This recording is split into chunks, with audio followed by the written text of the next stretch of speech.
Hello and welcome to the India news destroyer. This is शेतन। और Israel के prime minister Benjamin Netanyahu ने ये बात बोली है कि हमें कोई मतलब नहीं है हमास के साथ सीज फायर से, हमारी जो मर्जी हो हम वो करेंगे। और रिसेंटली इजराइल ने ये बात भी बोली है कि अब वो पूरे गाजा पर कंट्रोल करने वाला है। आप ये न्यूज देख सकते हैं कि Israel seeks full control of Gaza. और इसके बाद इजराइल ने अपना नया मिलिट्री ऑपरेशन भी चला दिया है। आप इसका नाम देखोगे तो ये है गिदोन चैरियट्स।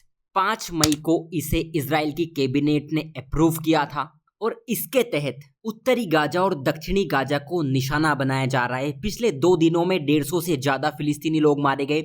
जिस दिन ये ऑपरेशन लॉन्च किया था उस दिन 100 से ऊपर और आज 50 के करीब। आप मैप देखिए, मैप से ज्यादा अच्छे से समझ पाएंगे। ये है इजराइल और ये पट्टी आप जो देख रहे हैं ये है गाजा स्ट्रिप। इस गाजा स्ट्रिप के आप उत्तर में जाओगे तो उत्तरी गाजा, दक्षिण में जाओगे तो दक्षिणी गाजा। और इजराइल ने यही बोला है कि हम इस ऑपरेशन के जरिए पूरी गाजा स्ट्रिप पर कंट्रोल करने वाले हैं। मतलब ये है कि फिलिस्तीन की कहानी खत्म, जो कि फिलहाल इजराइल के अंदर एक स्वतंत्र राज्य था। लेकिन क्यों, आखिर क्यों इजराइल ने इस ऑपरेशन को चलाया, ये भी तो एक सवाल उठता है ना। देखिए, इसके पीछे इजराइल के 2 मेन ऑब्जेक्टिव हैं।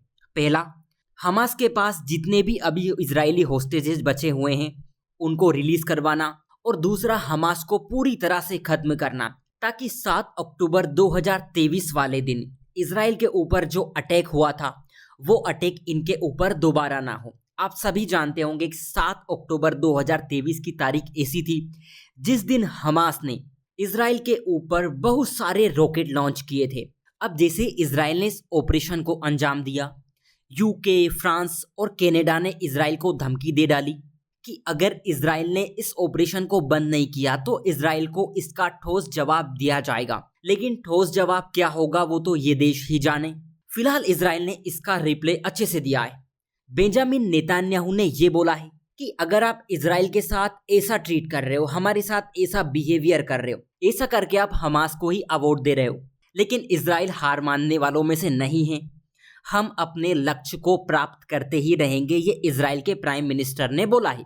लेकिन इस ऑपरेशन के पीछे एक छोटी सी कहानी और है, और वो है अमेरिका। क्योंकि अमेरिका के राष्ट्रपति डोनाल्ड ट्रंप मिडिल ईस्ट की विजिट पर थे, लेकिन ये इजराइल नहीं गए।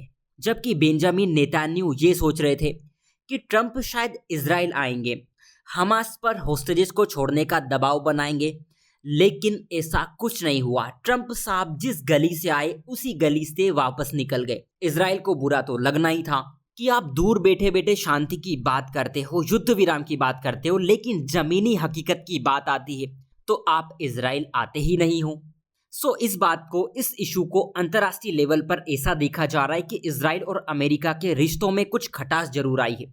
खैर, इस ऑपरेशन से गाजा में सिचुएशन और बदतर बनने वाली है, क्योंकि 90% आबादी पूरी तरह से विस्थापित हो चुकी है। और ऐसा सिर्फ एक बार नहीं हुआ, बल्कि 2 बार, 3 बार, कुछ लोग तो ऐसे भी हैं जो 10 से 15 बार विस्थापित हो चुके हैं। खाना पीना, बिजली, ईंधन, मेडिकल फैसिलिटी जैसी बेसिक आवश्यकताएं ठप पड़ चुकी है। वहां पर अकाल पड़ रहा है, जिसका जिम्मेदार इजराइल को ठहराया जा रहा है।